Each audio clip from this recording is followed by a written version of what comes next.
Everyone, and welcome to the Town of Highland Beach Town Commission meeting. And I'd like to call the meeting to order. If we could have a roll call, please. Commissioner Chinovsky, Here, present. Commissioner Goldberg, Present. Commissioner Peters, Present. Vice Mayor Stern, Mayor Moore, Present. Town Manager Labadie, Present. and Town Attorney Rubin. Present. Please rise for the pledge. I pledge allegiance to the flag of the United States of America, to the republic for which it stands, one nation, under God, indivisible, with liberty and justice for all.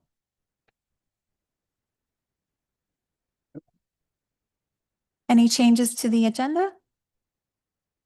Now I see there's been a modification. Can you just point out where that modification is?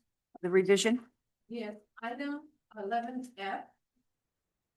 So the item 11F. Okay, that's been added. Is that right? And that's why it's labeled as revised. So as presented is how we'll proceed today. Mhm. So if we're Motion to okay, approve. motion to, Yes, okay. motion to approve the agenda as modified. as Second it. revised. Second it. All in favor, say aye. Aye. Motion carries. Moving on to public comments. Do we have any public comments today? Seeing none, moving on, there are no ordinances, consent agenda. Any concerns about the consent agenda? If not, could we have a motion? Okay, we could have a motion. Yes, I move to approve the consent agenda. Second. All in favor, say aye. Aye. Motion carries. Moving on to unfinished business, Building Department Recertification Program update. Oh, yeah. Good afternoon, Commission. I hope everyone had a great holiday weekend. Katerina Jadali, permit technician at the Building Department. So for the update as of today, December 2nd, 2025, we are at 28 buildings recertified, 21 are under permit, and then 2 are still within the due date to submit reports. It is the same numbers as what was presented last commission meeting by Town Manager Labadie. And I did just want to give a fun fact. Since November 19th, 2024, that was the first time I presented here, we had 14 buildings recertified. Right now we are 28, so we have doubled in just a little bit over a year. So this is good news. We are moving forward and it's looking good. Excellent. No buildings that are in trouble or anything like that? No. No, Everybody's on everyone's track. standing. Good. Okay, Absolutely. great. Good. Great news.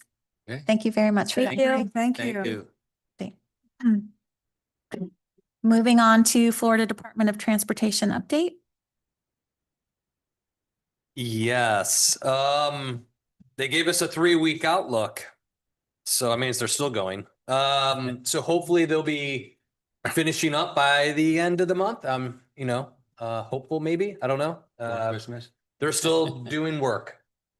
But with that, which is more importantly, which you may have been contacted, we've gotten some calls.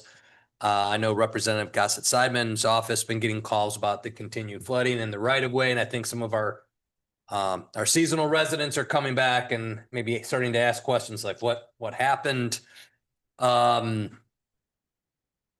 So we're still experiencing it. Again, as I told you, FDOT sent out one of their oversight managers and said, it is what it is. It wasn't supposed to be a drainage project. It's going to happen and continue. Period. So it is what it is out there, folks. But we did make the appropriation request. We just got a questionnaire that Skender Madison and I will start working on from FDOT for our appropriations request. I don't know if that's just to slow it down, but we'll answer their 38 questions. So the appropriation is getting a look from the agency, funding agency. Emailed with Representative Gossett Seidman. We may get Secretary Braun on a telephone call later this week to continue to express our frustrations over the right of way. And the issue with it, the road's going to be fine. The road isn't going to flood. it's going to be the western right of way where this pathway is. So we're going to see larger volumes of water at a greater depth for a longer period of time, which then pushes everybody out into the road, all the walkers. Now in season, if we don't get a long, prolonged dry spell, we're going to see folks out there more often. And I'd rather not, as you would rather not see people leisurely walking in A1A with all the traffic and bicyclists and wrapping up construction, which is 6 months late. So, we're going to continue working on it. Hopefully Secretary Braun maybe will give us a different feel or look or discussion on the item. If we get a phone call later this week, and I'll keep you posted if we do have that call. Otherwise, you know, they're, I guess, on the final touches, but that could be a month. It seems it continues to get pushed out. So we're hopefully done by New Year's. And just to I think clarify, that's a question. the appropriations is for the sidewalk only, For the right? To do the sidewalk? full, And we folded in the crosswalk lighting. okay, So it's a 50-50 appropriation request for $750,000 to fix that and put in the crosswalk lights. See what sticks, what kind of traction we might get. We will work with the lobbyists because we're already getting the FDOT review, how to frame or some of our responses, because it's not a phase of an existing project that's unfunded. It's a correction of the outcome of a current project. So we just got to figure out how we're going to phrase that. So and I imagine the public safety aspect of it is a that's what critical we're piece of the putting, and that's application. the thing is the pedestrian safety. Right. Cars will be fine, but when you have all your walkers up and out, and then you could have other risks, higher maintenance costs now that we'll have more sediment on it, could become slick in certain spots. People could slip and fall that aren't more agile walkers, bikes, kids. I mean, we have a recipe of problems if there's water standing for longer periods, mold, mildew builds up on those. And that would require us to do more maintenance. So we're hoping we'll get something or some traction, or maybe FDOT will come out and just do it with their own forces. That would be great too, but we'll see. Okay. Well, thank you for keeping on it and hopefully make some progress. Moving on to new business, discussion on Villa Magna's proposed plans regarding replacement of existing monument signage and add additional signage on the west side of State Road A1A. So I will give a quick update. As we recall at our last meeting, our friends from Villa Magna came in and showed us the design for their new entrance sign along with their secondary entrance and intercoastal signs. We all liked the design and we're glad they're making the investment. The concern was the size of the sign. But again, it was their comments were under public comment, so we couldn't discuss and direct it. So it's brought back as requested by the commission. So you could take action to either move it to planning commission, say it's fine the way it is, but that needs some directive from the board as to how you want this reviewed. If you want to consider or evaluate changing the sign provisions, permanent sign provisions. Mr. Rubin did give his opinion that the direction requested is less restrictive. So Senate Bill 180 wouldn't come into play and block us for that 2-year window for passing this. So we could, unlike the temporary signs, which we were trying to make smaller, which would be more restrictive, this we're making larger. I have met with Villa Magna. They have added their additional proposal. What I thought was interesting and probably would warrant your consideration to move it to the planning board. If you look at all the other signs out there, most are larger than our current provisions. So to confer with them, Adam, our code officer, went out there, took a bunch of measurements. Most are bigger than our 10 square feet that are out there. Some of our smaller condos seem to be in line. I think he mismeasured Villanova and measured your whole wall. So that was ginormous, but it's just because it's a retaining wall. But then Ingrid, as would be directed by yourselves and or the planning board, looked at some of the adjacent communities, and we are the most restrictive for the most part on permanent signage. Each has its own nuances. as Ingrid likes to say, but they all have various ways to measure and scale signs based on building density, units, running road frontage. So every town's quite different, but by raw size, we have the most restrictive at 10 square feet. Most of our signs, through what I see in town, and even from Villa Magna stuff, is somewhere around 20, 22 square feet seems to be the running average if we were to do that. I'm just guessing because it wasn't done in an Excel spreadsheet. So I'm guessing most signs are larger. So the hard part of any review of an ordinance as such would be what is bigger? What's the appropriate bigger? So based on some of the background information, we have bigger already. It's to figure out what is maybe the maximum signage. So if you move it to the planning board, they come back with recommendations and we do make a change and say it doesn't account for everybody's, those that aren't accounted for will be considered lawful non-conforming, and only on their sign change out would they have to come into compliance. So Okay, so I leave it guess to you all. I thought we could start with discussion and then perhaps open it up for public comment after that. So anyone, Vice Yeah. Mayor wants to start? Go ahead. Yeah. I think it's a little bit more complicated. As it relates to Villa Magna going to planning board, I think that's a good move. However, I think we got a larger issue. That larger issue is, in reviewing everything that you had said, is what is the correct standard? We ought to put that into and enforce that. In addition to that, we have some signing that was put in the last number of years that exceed our present and probably would exceed any extension. How do we handle those? Are they grandfathered in? How is it approved? What do we do going forward? I would be in favor of looking at our standard, decide what the right standard is, and try to put that into action. As far as Villa Magna, I think that, in fact, that ought to go there, but that should be concurrent with what we're doing in total. Sure. Yeah. Agree. Any other comments? I think the planning board in doing some due diligence is very important for their recommendations right now. I understand what the vice mayor is saying. I agree. But I think right now more due diligence should take place by the planning board and their recommendations to us. I would also agree, but then there's the issue of how large is too large. How do we make that determination? So are we looking at the surrounding areas? Are we merely going for what appeals to us? What is going to be the barometer? Do we consider that after the planning board? Or is that some of the issues that they will be taking up? I would hope the planning board would have a very in-depth conversation of just these comments and concerns as to evaluate everything that's out there and make a recommendation based on the background that you see. And I agree with you. Some of these towns, their sign ordinances is quite complex. I don't know that we need to go there, but the hard part is, what is that size? What is the appropriate? It's not the number of signs I see as an issue. It's just the size of the main condo.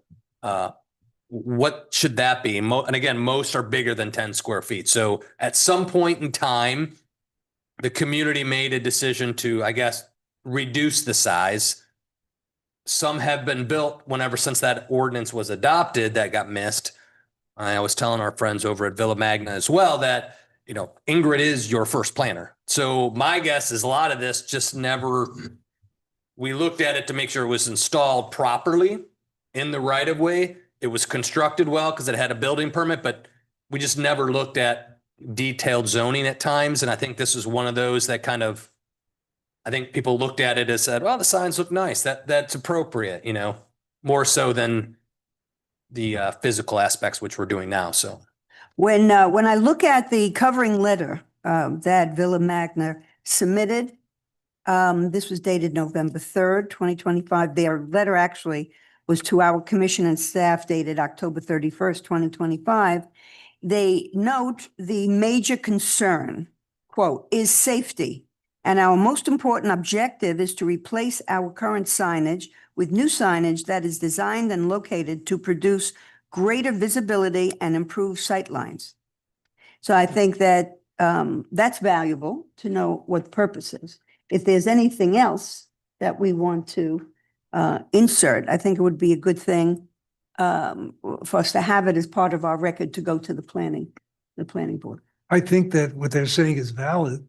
My building's on the other side of the sands. And I know for a fact that there are many U-turns and dangerous situations because people either turn too soon or too late and so forth. They do make a point. The question is, how big is too big and what is visually correct? So Yes, I agree. I think that the pictures that were submitted for what they contemplate is really quite beautiful. It's attractive, it's classy, but it is very large. It is illuminated. That doesn't offend me. But I wouldn't want the town turning into everyone's sign all of a sudden, have different colors or, so I think there's a uniformity that's needed. And maybe we want to build in some flexibility as well, that if it's beyond a certain point, what is the redress? They come back, they ask for a variance and what's the that's process? important because it's in a separate ordinance. So there is no variance per se, because it's not in the zoning ordinance. So there could be a different mechanism to appeal or as you say, redress the issue if it's something off. What board, how that process works is something that also could be looked at or considered. well, You know. let me comment on that. A number of years ago, when I chaired the Board of Adjustment Appeals, we did have signing issues, and one was the Holiday Inn going to the sands as far as size and so forth. And that was brought up at that board. So it has happened in the past. We should set up some kind of a mechanism, Mhm. not saying it should be that, but there should be a review process based on hardship, need, et cetera. Yeah, and I think because that was part of our conversation was, well, how did these other signs? And I'm just like, oh, I can't speak to how they got through because really they should have not gotten a variance at all. It's not permissible under the structure, but that's just because people would naturally think it's under the zoning code and it's all part of it. And that's probably how it went through. But technically it can't have a variance, but there could be a process by which they could, I know in a town I worked before was an appeal to the town board, like the staff denied it, they can go to the town board. I mean, you could ask for interpretation, which we're pretty good at interpreting. It's just, can we get it X a little bit bigger or this consideration? So that could be something the, planning board takes a look at and makes some series of recommendations. I mean, you could allow for sign variances. I mean, a lot of cities do, because a lot of cities do have their sign code as part of their zoning code. We don't. Some other ones I represent don't as well. But like in North Palm Beach, theirs is in a separate chapter, but they did amend it years ago to allow people to seek variances from sign regulations as well. So, I mean, that's something that could be in the mix for the planning board. Any idea what the rationale would have been as to why our signs wouldn't have been subject to variance? It's just the way the code was set up, just because I think the variances only apply to chapter 30, which is the zoning code, and our signs are in the different section, but. So you don't think it was intentional necessarily? Yeah, It's hard I to don't know. I don't know if it was intentional or not, Right, but right. as we discussed before, sign regulations are considered land development regulations. So there's nothing inappropriate about allowing a variance. Okay. It's just what I wanted to get across to the commission. Okay. That's good to know. Commissioner Peters? I'm familiar with this because a year and a half ago, I went through the same thing where my board, my people wanted to go 15 inches high and 10 feet, be the 10, So Ingrid said, no, you can't do that. You got to go 12. Then I couldn't add my number because that includes the thing. So she said, you got to change the law. I said, well, I'm not changing the law. I could just go a foot down by 10 feet, and that's my 10 square feet. But I didn't realize that, and technically, I guess, tell me if I'm wrong, say if Seagate gets rid of their sign, but leaves their cement, they can make their sign bigger as long as it's on that existing. No, that would basically being like you're demolishing or taking down, and then you would have to come into compliance. Once you remove it, you would have to come into compliance. Just Yeah. the letters, I mean, if you just. I mean, if you're just doing the letters inset in the same sign, yeah, technically you would then at that point have to do, we would take a closer look and give careful consideration to the situation. But technically that would be, is that 50% of the value or the structure itself that's been, but then it's not in the zoning, so it wouldn't fall under that. So- Non-conformities, right? Yeah, so it's tricky how we would handle that. That's where the ZBA would come in and we would make a decision, and then the variance would be staff interpretation of the situation was incorrect.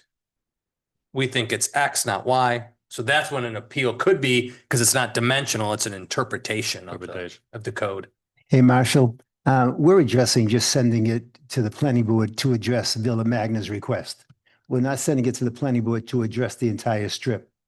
It'd be all of it. Well, Whatever you give Villa Magna, everybody gets. So what's good for one is good for all. So kinda, yeah. the request being made by Villa Magna is an appropriate request because their sign right now, just driving, is not adequate for the amount of traffic that we have on the strip.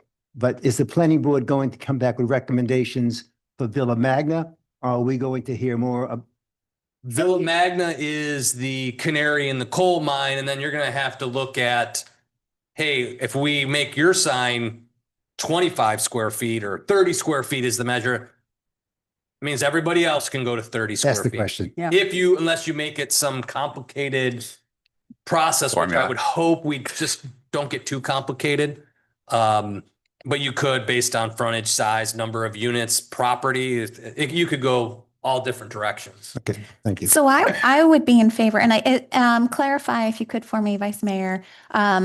Your suggestion, those items for them to look at, to be looked at, you're recommending to give that direction to the planning board, correct? Is that, so all those items that you listed, and also Commissioner Goldberg, those are things to direct the planning board to look at for appropriateness for Highland Beach. And it would be for the entire ordinance. I would recommend that it's the entire ordinance. It's not just specific to Villa Magna. So I think and I would be in favor of directing the planning board to look at the entire ordinance with keeping Villa Magna's request in mind, a real life example, and to perhaps come up with a recommendation on how to revise that ordinance for the signage in order to address all the issues for all the condos, a revised ordinance that would fit for all the buildings in Highland Beach, for them to make a recommendation. Go ahead. If I could get one point of clarification, permanent signage component, because we can't touch the temporary. signs. Right. Just the Permanent signage. Yep. Okay. Yep. Permanent Now, signage. does this, let's just spend a moment, we made changes to smaller signs. We did had not. just We a did. discussion. We had discussion. We were interested in doing the same thing we're doing now and kicking it to the planning board for Reverse. review. However, Senate Bill 180 says we can't touch land use regulations, which include signage provisions includes sign- and make them more restrictive. And since we were going to make real estate signs smaller, we were being more restrictive. On this one, we are considering 10 square feet and up. Now, if the planning board says 10 square feet's too big, I don't think they would, but let's say they did, we couldn't go less than 10 square feet. So there is a floor already established, which is current ordinance. Should they get in that, but I think when you see the numbers, and you see everybody else's sign, it does warrant that maybe what is appropriate might be a slightly larger, but I don't know that number. That's the difficulty of the whole. Right. And then whatever number you pick, should there be a means by which that party, that condo, that property owner could say, geez, we're only asking for this more. Here's our situation, where they could actually have that appeal right of some sort. Would it be beneficial in any manner to insert, with the effective date being post 2027, to comport with the Senate Bill 180, to add what we had already discussed with respect to the smaller signs, since we're setting this, if we go forward, into a separate ordinance section? You could do that. I mean, you're just holding it for a long time.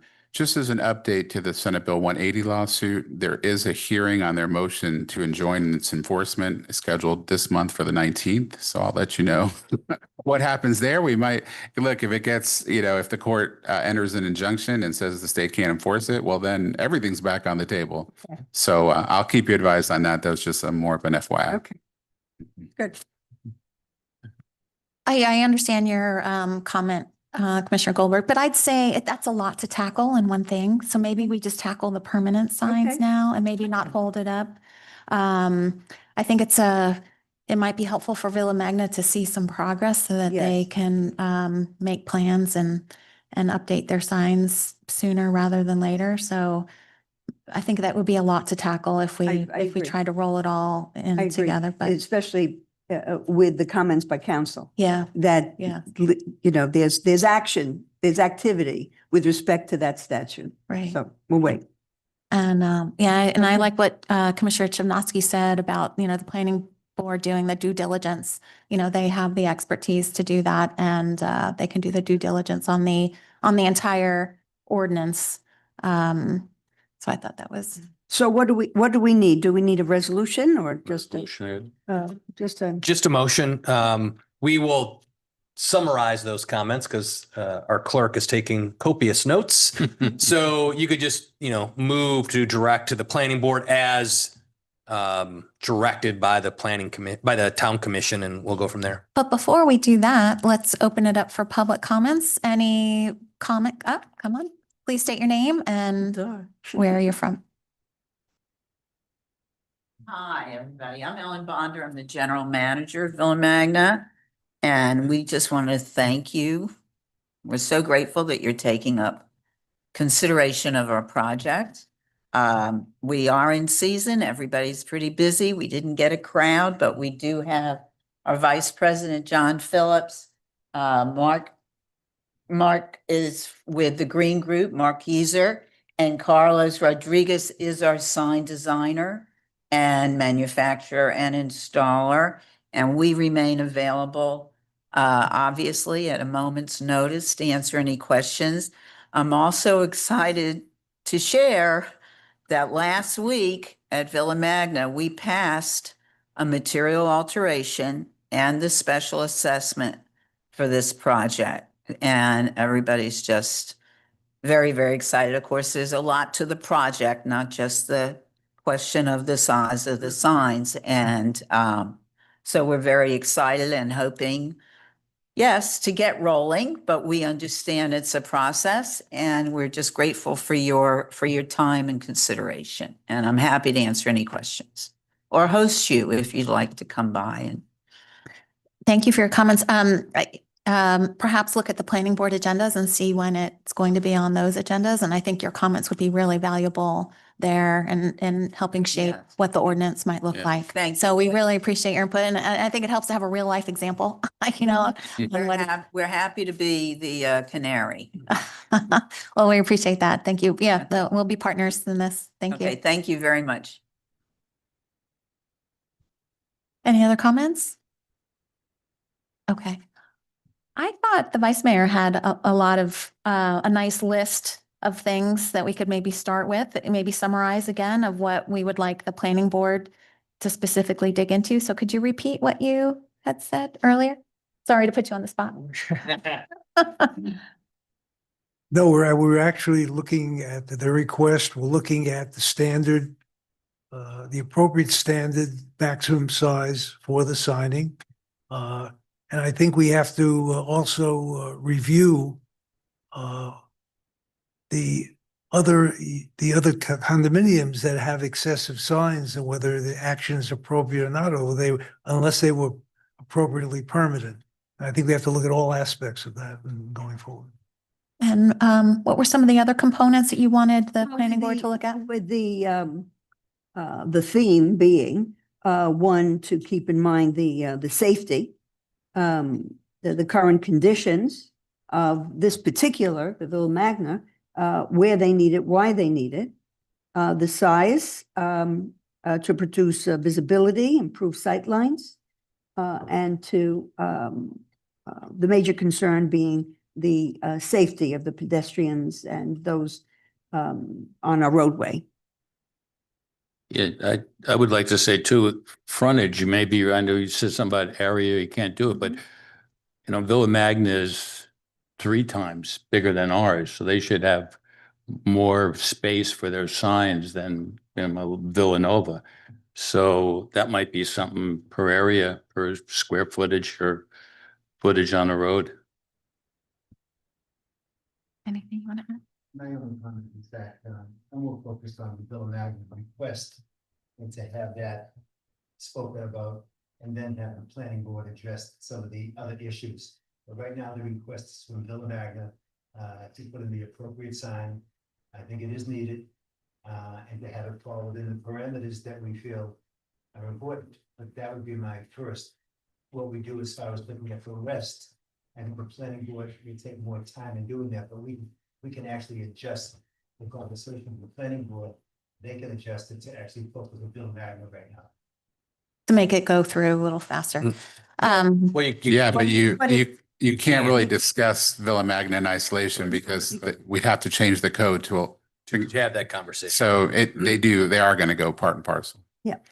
You guys did talk about an appeal process, so we'll look Yes. at that as. Oh, yeah. Yes. Either variance or Whether or not appeal we or should whatever. allow variances. And I like the way you put it, Commissioner Goldberg, like, what is the right size for Highland Beach? Which, I mean, I guess that's Right. probably understood in this request, but I imagine they'll look at what other municipalities similar to ours have done, but you know, regardless of that, what is the right size? What is the right look for That's Highland right, Beach? right. We do That have- fits our aesthetic and Just similar to how our own signage. The Right. issues and the sentiments that were raised in that respect. And as far as the signage as was submitted, you know, I congratulate you. I think it's very appealing to the eye. And it's set up and to provide the safety that you need. So, but we want the whole town to be under, you know, a similar limitation or restriction. Thank you. yeah, and I direct them to, you know, think about the colors. Like I like this streamlined vision that they have for the sign. You know, I wouldn't want like a ton of colors, or, you know, so maybe color would be a factor that they would look at. Illumination. Illumination is another one. And I wouldn't want to limit it to that and whatever else the planning board deems necessary to consider. Is that enough direction or do you need? That's more? plenty of Okay, direction. good. Yeah. Again, I just want to add, Fancy fingers? Well, I just want to add an emphasis on safety, Yeah. only because of where the Sands is located and the amount of U-turns and passing and signage. That's an extenuating circumstance that that building has. Yes. Okay, well, if that concludes that. so we don't have to recite it. Nope. Oh, Okay. no motion necessary? No, We're good. we're good? Okay. We're good. Yep, we got it. Okay, awesome. Okay, next item, consideration of the commission proposed meeting schedule for the 2026 calendar year. So does anyone have, I think we might have one Yes, issue I with do. the meeting. There's on the schedule, one Wednesday, which is kind of out of line of all of our Tuesday meetings. And may I ask what the reason for a Wednesday meeting is a different day a possibility? Huh? Okay, so my question is it possible for that to be either a Monday or a Thursday? I'm good with either of those. Anyone have a specific request? We could move it I- to Thursday, maybe. I don't know. Well, on which day? Any day? So That- November 5th, Thursday, November 5th of Right. 2026. Does that, would that work for everyone? One moment. At 1:30, of course. November 5th is. November is 5th, if that good- works. Is good for me. Good for me. November 5. So as you're looking at that, I'm gonna circle what you see as your budget dates. Pending legislative action, Mhm. I will fill in dates once we get closer. I mean, if nothing happens, we'll go back to, it'll be a relatively straightforward budget per our 5-year forecast. If not, then we may need to spend more time taking a much deeper dive into certain funds and costs areas. So, Okay. yep. I guess I would throw out there, I think we normally cancel that meeting around the July 4th. We have 2 meetings in June. How does everyone feel about canceling that July 7th? I was gonna bring the same thing up. That's fine. Yes, I have- I'm sorry. July 7th, we July. normally We don't need have a one in meeting. July? You taking that out? Well, we have 2 in June. We We- have Okay. June 2nd, June 16th. You can move it Yeah. though. Oh, you can move it. It's just, if you can't get rid, it, I thought the inquiry was whether we can get rid of the July meeting. You Yeah, have to meet once a month. Yeah. So definitely have to meet once a month. So we push it, well, we need to also is your tentative budget resolution is required. So you could move that to later in July. It's usually Mhm. late July is the deadline. So if we move that back, say to the 14th or the 21st, we should be fine. 21st would be good. The Bless you. 14th, 21st. the 4th, excuse me, the July.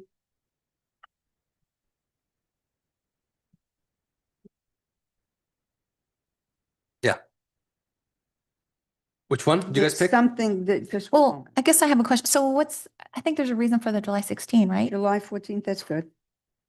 What was the reason for July 16?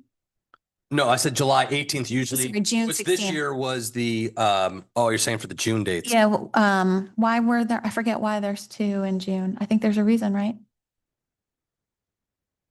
We do like a budget presentation before you adopt your resolution. So we do a longer June meeting. June 4th is a little tight. Right. So we hit that second June meeting and then you follow up a month later by adopting the tentative maximum millage rate, which then gives us, so if we present the budget and you're like, we know we want to say, or we might be forced to for the rollback rate, then we would have to change that resolution. And then that would require David and I and Susie to spend more time digging in. So it just gives us a little bit of flexibility between the initial budget we present and adopting that maximum millage rate. Could we, then the issue on the July 7th, if you wanted that moved, what about the July 14th, the very next Tuesday? It's fine with me. I don't know how everybody else July feels. 14th? I rather have the 21st. I can't 20 make, oh, I Good would be evening. here. I won't be here the 14th, so.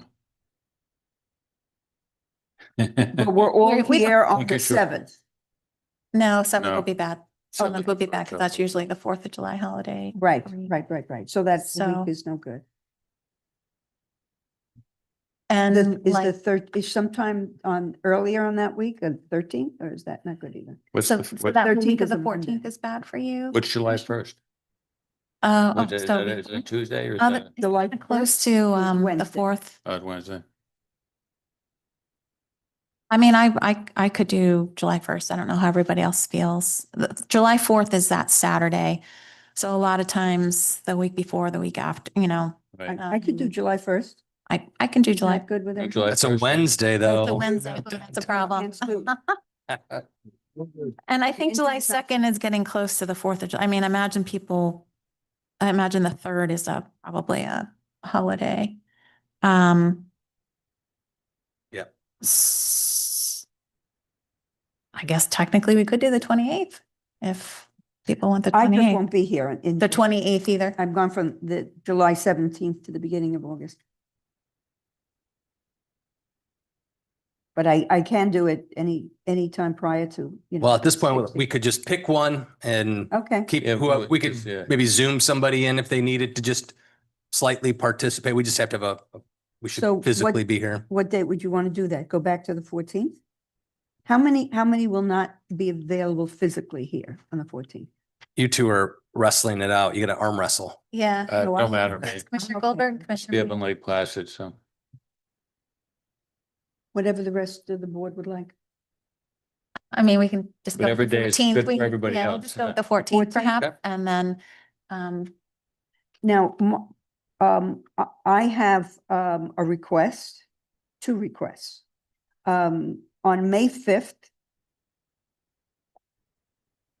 I will be returning on May 5th, flying in, but I'm available after that. If it can, that May day can be moved.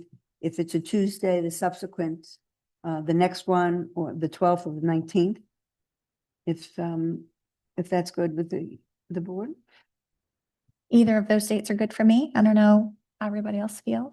Yeah, everything's good. for me. Which one is? So the correct? 12th? The 12th, Well, okay. Okay, May 12th? and We can move them. A magistrate We can move on the them. 12th, but or you could have the magistrate somewhere else, or you can move. We can move the magistrate. And the other request I have is the August 4th date. I return, as I said earlier, on August 5th. Is it possible to move that to August 11th? I know it gets closer to. And then we have another meeting. But you the have 19th. August 18th. Do we have to have an August 4th? Since we have an August 18th? You don't. I get a little nervous Okay. because we're getting close to budget date. That's like prime Okay. time for us. And I know Okay. it's prime travel season and people don't really care for Florida in August and September, but it is our busiest time for budget, statutory approvals. So if you just move it back a week, I'd at least like to have the extra August. Maybe we could cancel it later in the year as things unfold, but at this point, it would be helpful to have that extra August date. So the 11th would be. work That's for fine. you? I Or, don't- How does everybody else feel about August 11th? Is August 11th good? Yes. I see people Yeah. nodding for Yes. August 11th. Is that good? Okay, Is that good? thank you. Okay.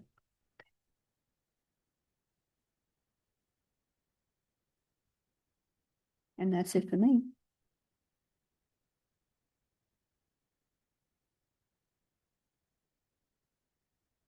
Any other conflicts?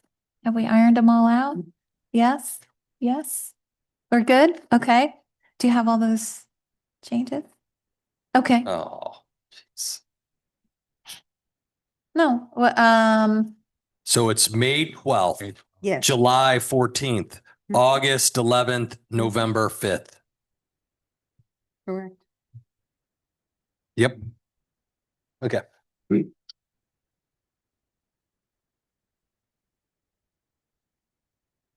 Do you need a motion on this?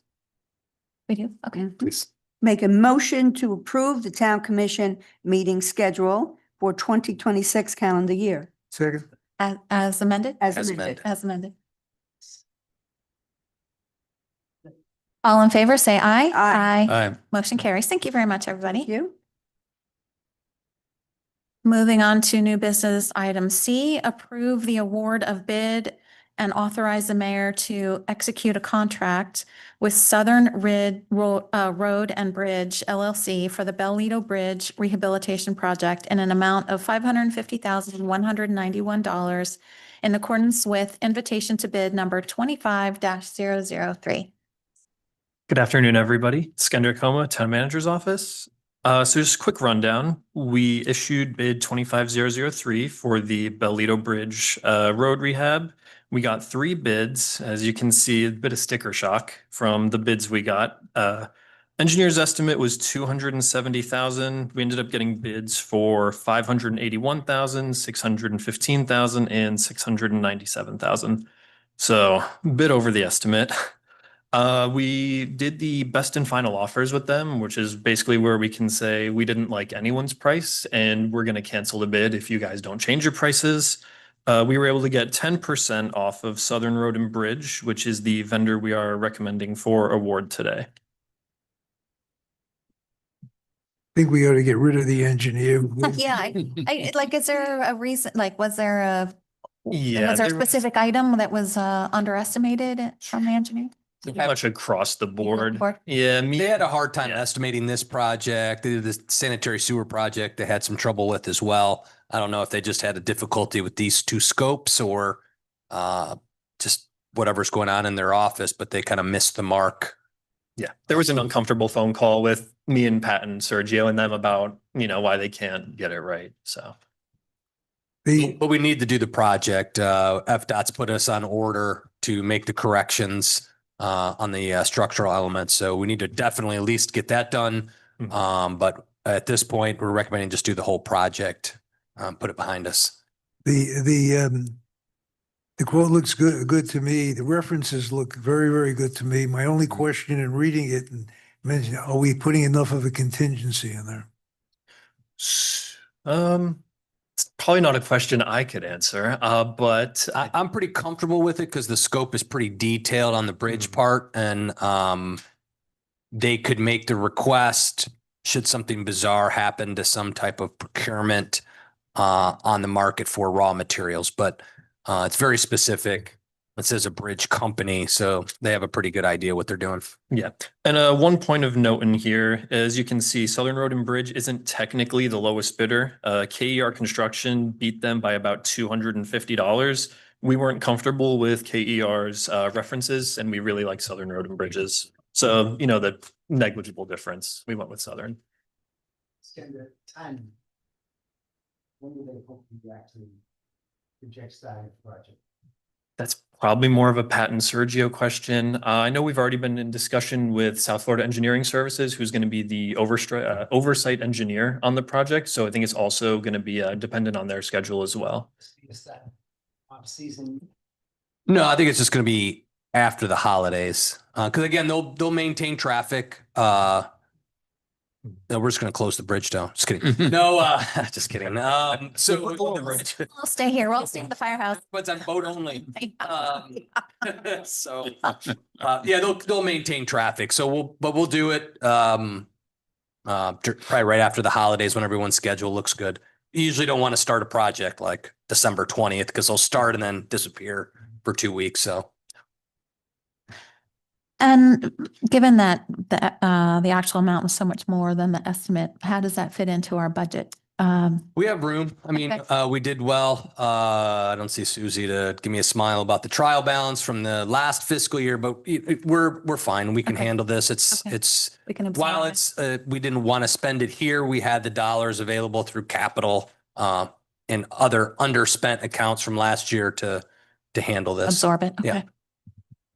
Okay, I'm in favor. I don't know, Favor too. any public comments about this item? No?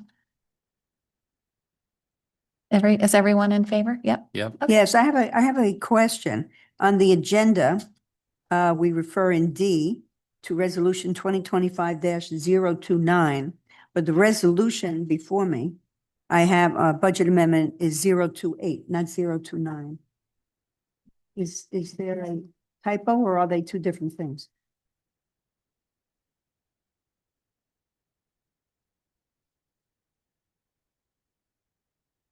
The text of the resolution is 028. It's just the agenda that refers to it as 029.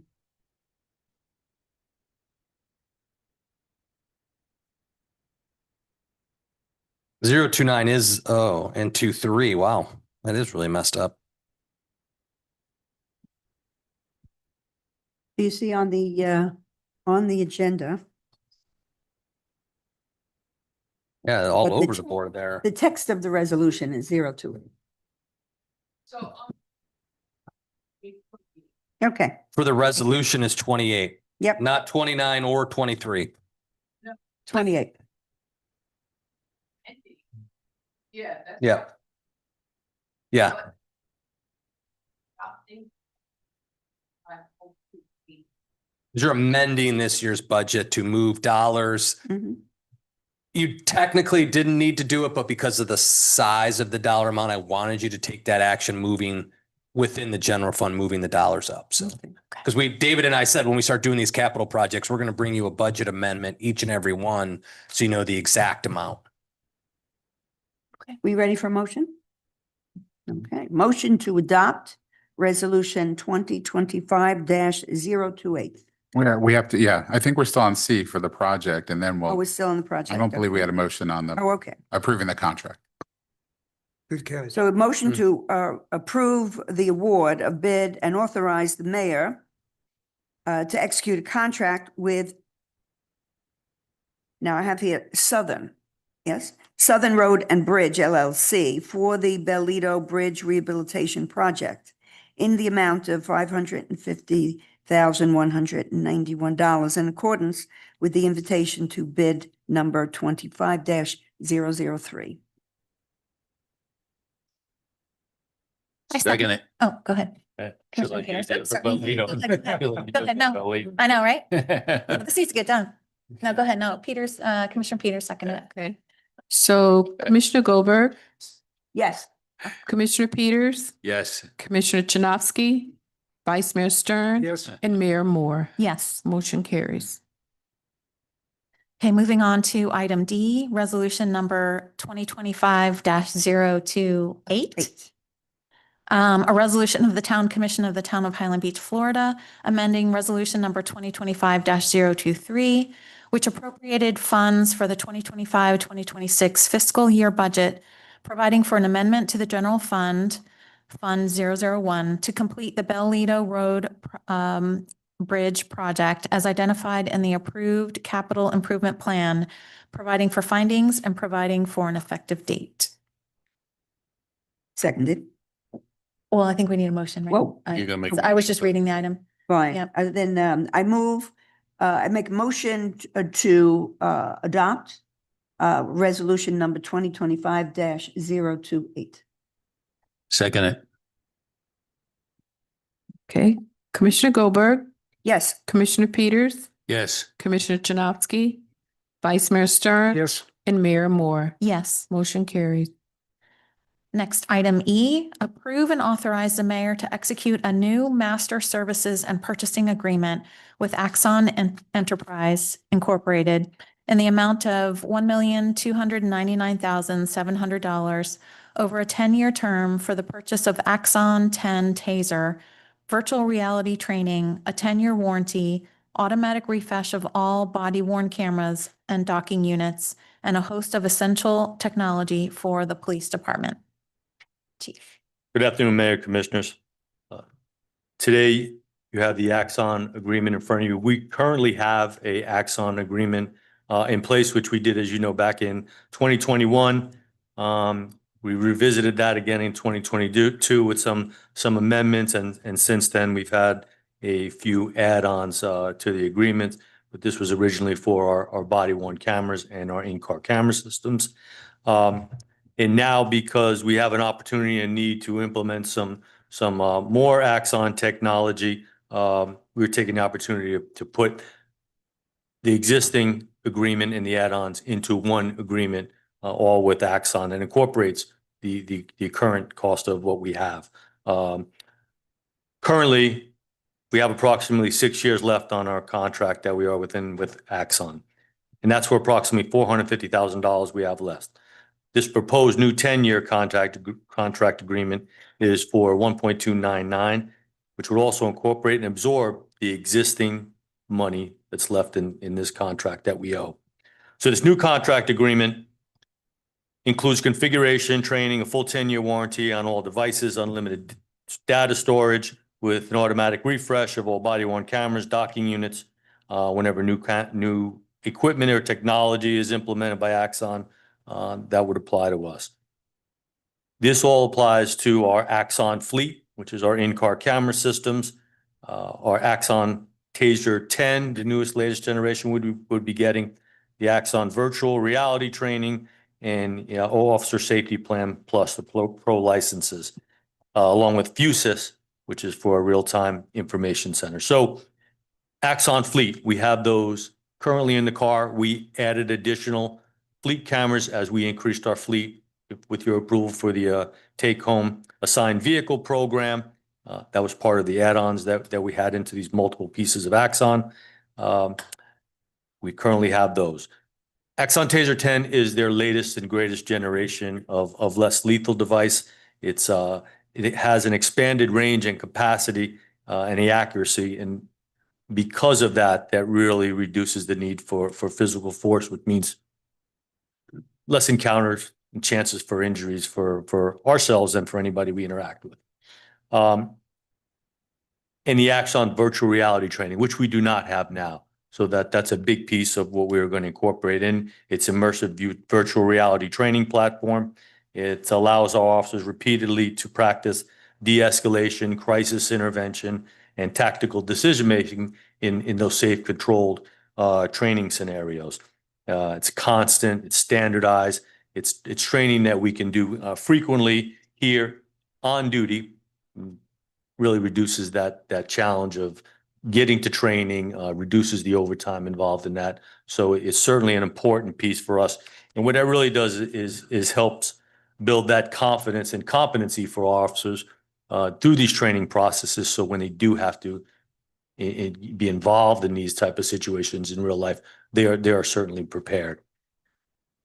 The OSP Plus is an officer safety plan that Axon provides. It's these pro licenses for everything that evolves around these pieces of technology that we carry in our camera systems, in our car and in our tasers, our cameras, and it creates this seamless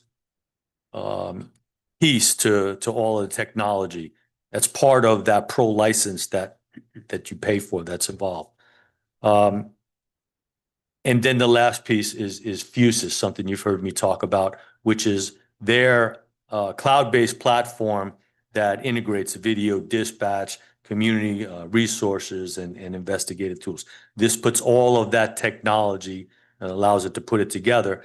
You've heard me talk about this, that as we evolve into our new center here and new lobby, that what we're going to be able to provide to build those opportunities to strengthen those ties with our community and be able to get into them, give us their video that they want to share, businesses or associations or homes, which would allow us to see cameras that they provide. They're in their own cameras.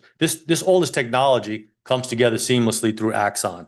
And that's going to be instrumental in what we're doing for our crime prevention, solving crime, and really identify threats early on. And this all goes to enhancing the community safety. So all this essentially is really what it takes today to outfit our officers with the latest mission critical technology. It ensures that we're prepared. It's an investment, certainly an investment in technology for them is an investment in the safety and security of our town. And you know that everything we do is to be able to be proactive on the prevention of crime and tie to the safety and security of the town. Agreements like this with Axon, the industry standard for everything technology for officer safety, really guarantees that we remain aligned with the national best practices and in our technology advancements. There's a 10-year contract agreement with Axon. It's our initial payments for the first 5 years are scheduled at $109,900, and payments increase in the last 5 years to $149,900.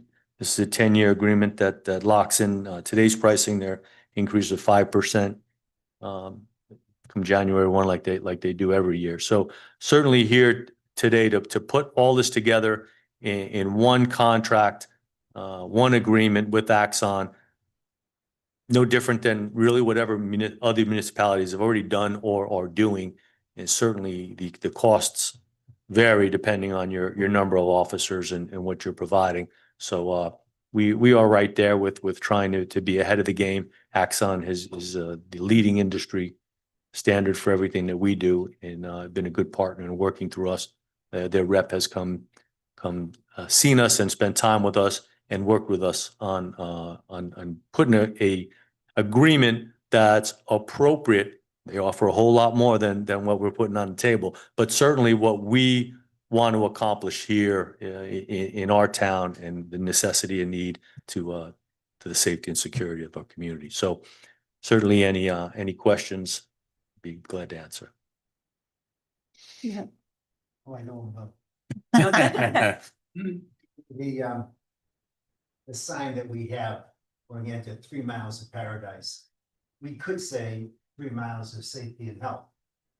You know, we have 2 chiefs who are focusing on it. We have a town manager who's focusing on it. We have a building inspector who's focusing on it.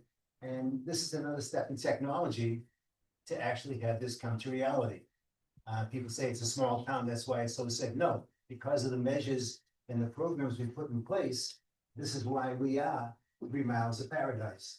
So obviously, Chief, I'm for it 100%, and I commend you and the team for moving forward and looking at the best technology out there. Thank you. It was very exciting when I heard about this and had a discussion with you. Could you describe again how the residents would benefit with the cameras, how it would interface between the town's technology with the cameras located on each resident's property? Sure, thank you. Good question. What this is built for, Fusus is really built for so many municipalities around the country for what they call real-time crime centers.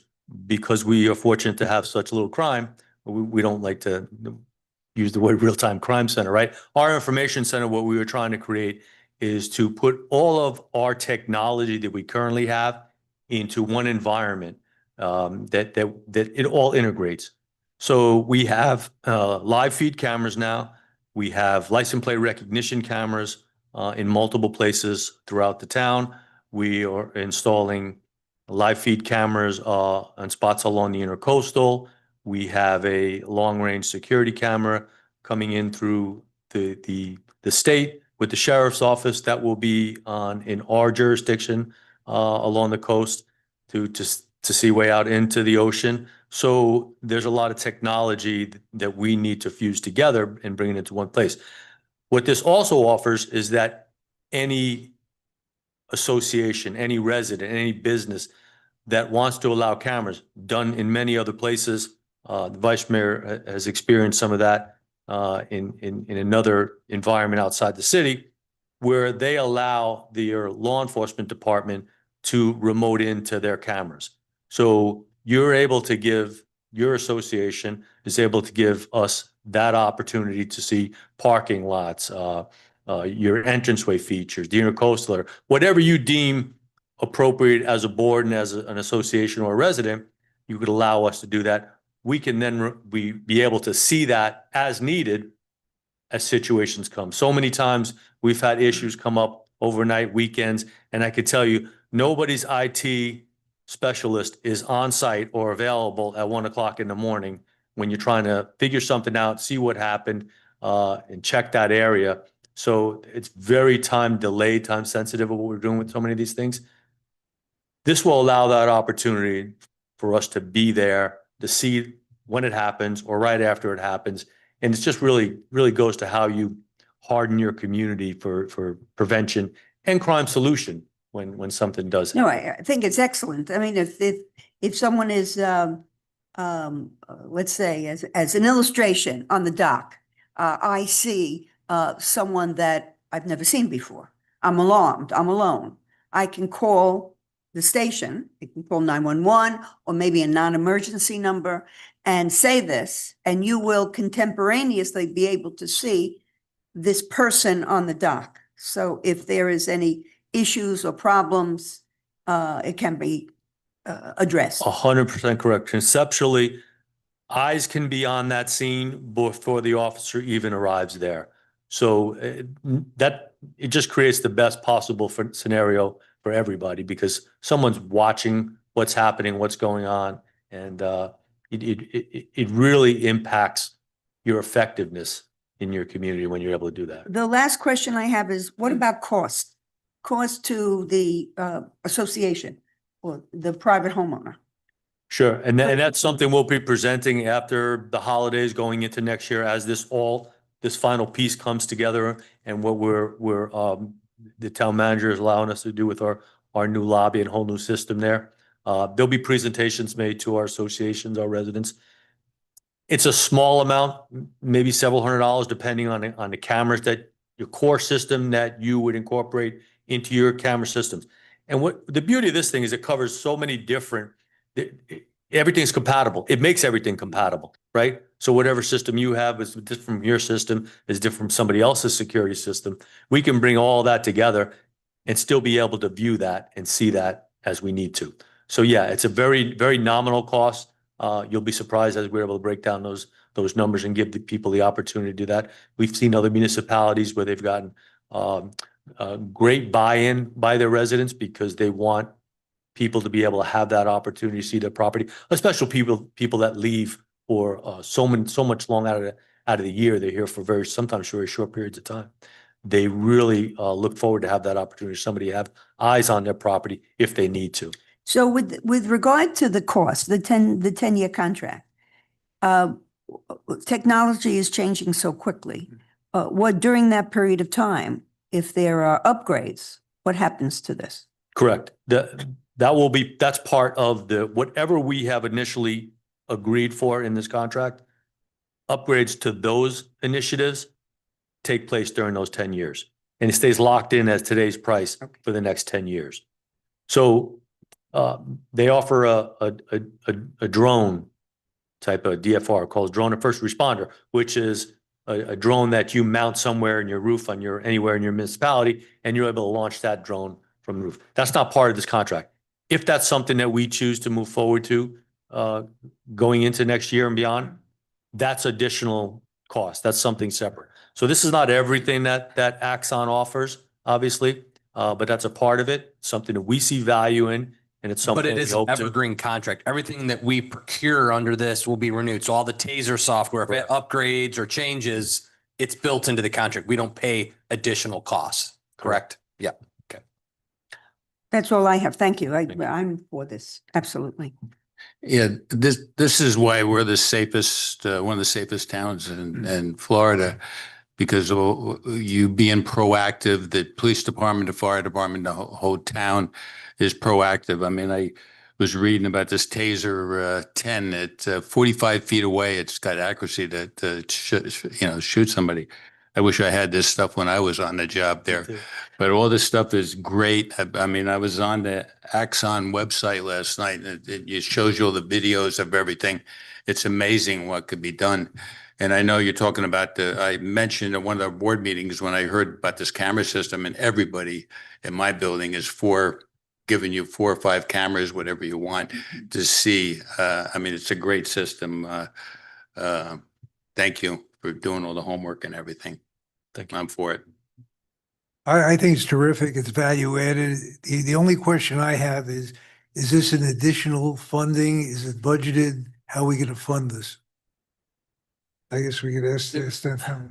We can absorb the additional cost in year one, and then out years it will be budgeted, because the first year is a small incremental change because we're already under contract for 50, 60 grand. So it's like a 30, 40 grand jump. We have those dollars, and then next year we'll budget for whatever the 109 or something like that. So it just incrementally increases. So latter years were budget. It's just our commitment to it above and beyond the current contract, which again, as he mentioned, did transfer over to the new contract. I think it's great. Thank you.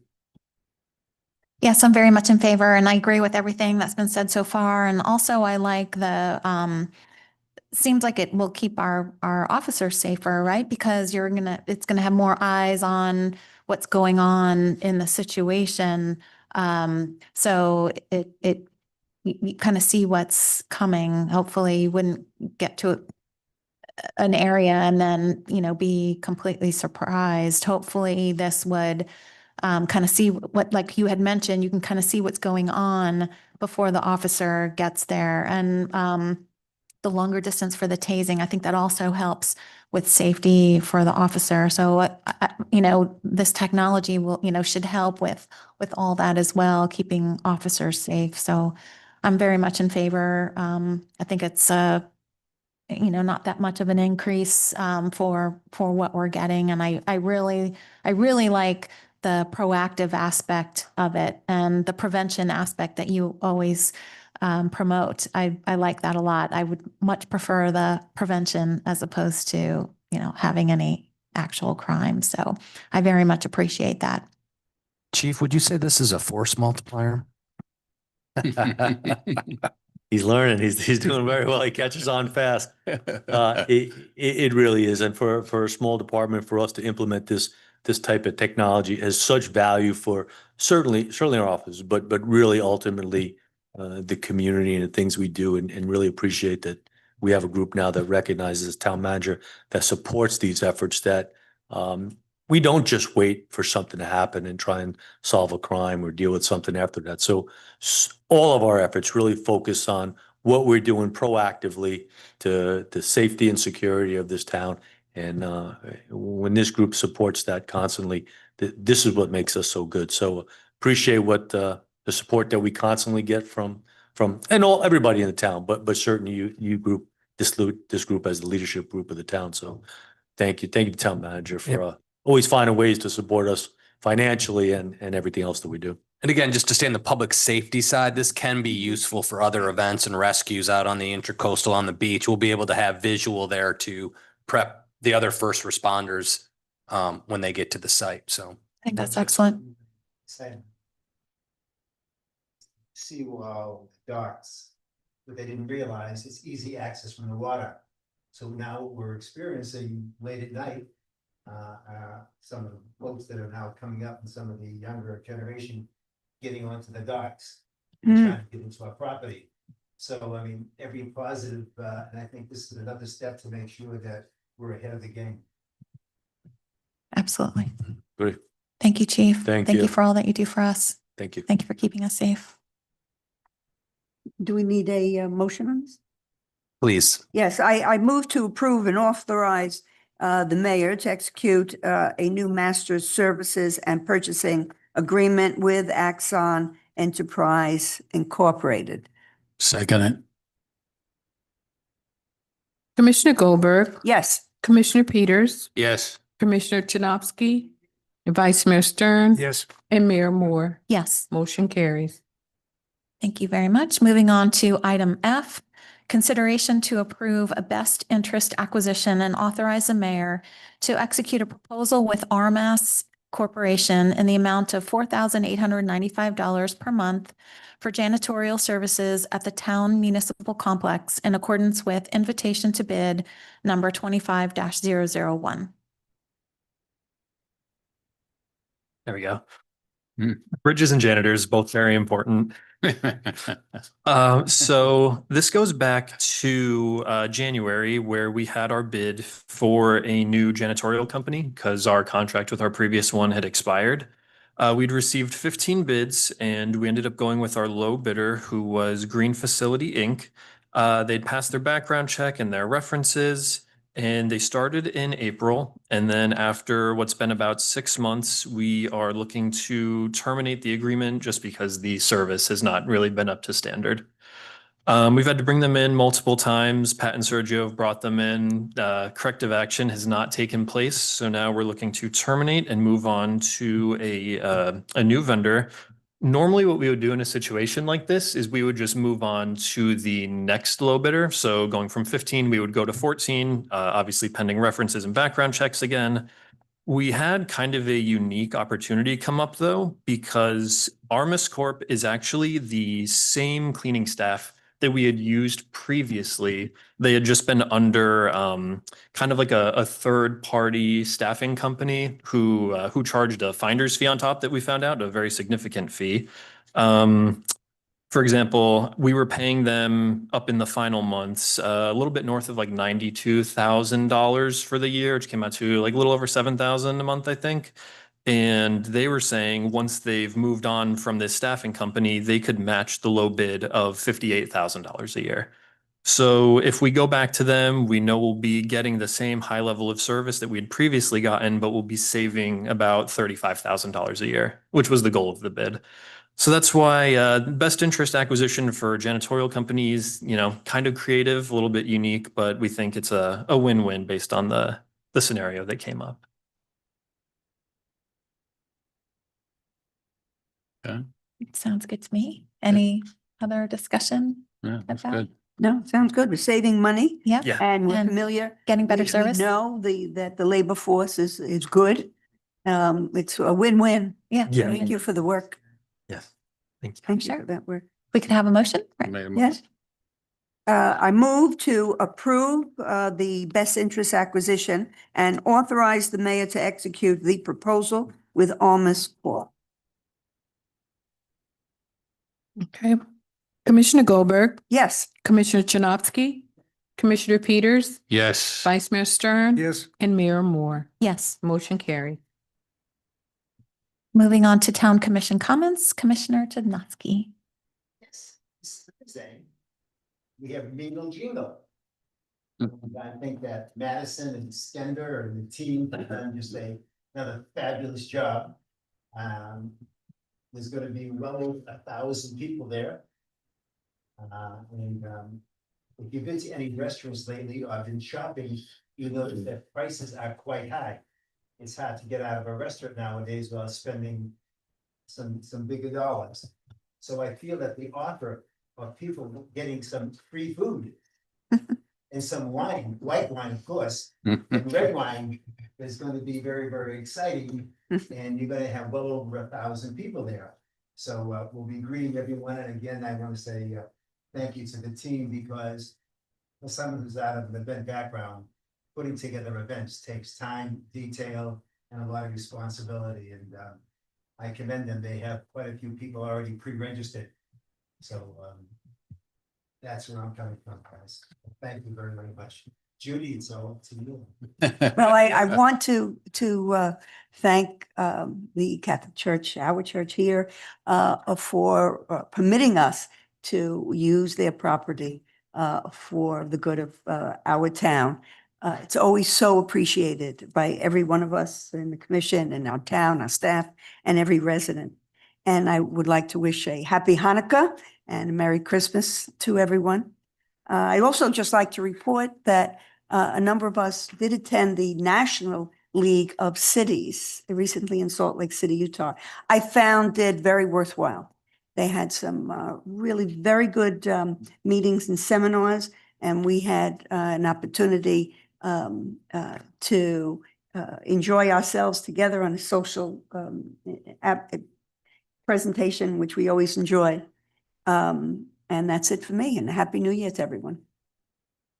Yeah, I'd just like to reiterate some of those facts. I said we had great time. We did, like Judy said, we did learn quite a bit and met some different people in different cities, and that the only complaint they had was no snow. The East just seems to be getting the snow for skiing.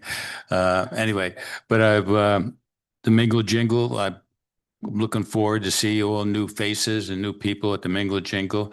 And I'd just like to say what Judy said, thank the Father and St. Lucy's Church for having these events here. We really appreciate it. Thank you. I would agree. The only problem with the National League of City Convention was 34 degrees and a 3-mile walk there. It was 5 months. Come on. Seriously, seriously, we did learn a lot about different aspects of the drones and AI and a lot of related things, and a lot of discussion on the proposed real estate taxes and what's going on, and the concern of many, especially in some of the smaller towns, how it's going to affect all of us. I do think it's very worthwhile. Yeah, that's great. I'm also looking forward to the Mingle Jingle, and I just want to extend my appreciation to the church for being a partner for us in the community. This is really important for community engagement and to celebrate the festivities of the holiday, and just want to, truly extend our gratitude for Father Horrigan's partnership and the church's partnership, with to me, I see this as part of our, a big reason we do this is a strategic initiative with respect to community engagement, and just how important it is and how much everyone gets out of this. After these events, I'm constantly approached by residents to say how much they really appreciate it and enjoyed it. So, and it really couldn't be possible without our partners, St. Lucy Church and Father Horrigan. So thank you very much. Town Attorney? No, ma'am, just Merry Christmas, Happy Hanukkah, Happy New Year. I can't believe it's that time already. Yeah, what is that? It's 2 weeks to Hanukkah, 3 weeks to Christmas. My gosh, that's like right here.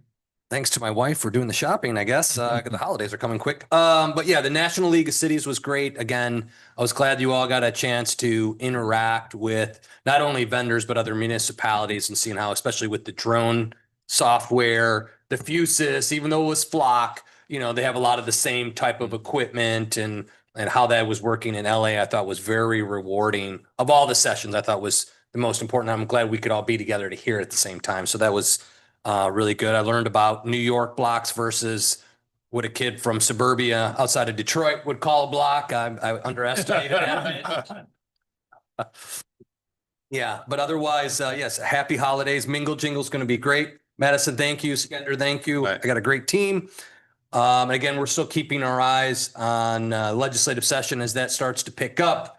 It's going to be a very interesting winter and legislative session coming up. So, keep your eyes peeled and your ears open. Hopefully something will come out of that, or some reasonableness at some point will come to bear. Other than that, Michigan State's going to win this weekend, Len. So other than that, thank you very kindly. Moving on to announcement board vacancies, Code Enforcement Board. We have one vacancy for a 3-year term. Natural Resources Preservation Advisory Board also has a vacancy for an unexpired term ending April 30th, 2027. Upcoming meetings and events, as we mentioned, the Mingle Jingle on Thursday, December 9th at 1 o'clock. We have the special magistrate hearing, December 11th at 9:30 in the morning. We have the planning board meeting, December 24th through the 25th. The town hall is closed in observance of Christmas. January 1st, town hall is closed in observance of New Year's Day. And then our next meeting of the town commission is on January 6th at 1:30 in the afternoon. And with that, we can adjourn. Thank you very much, everyone. Thank you.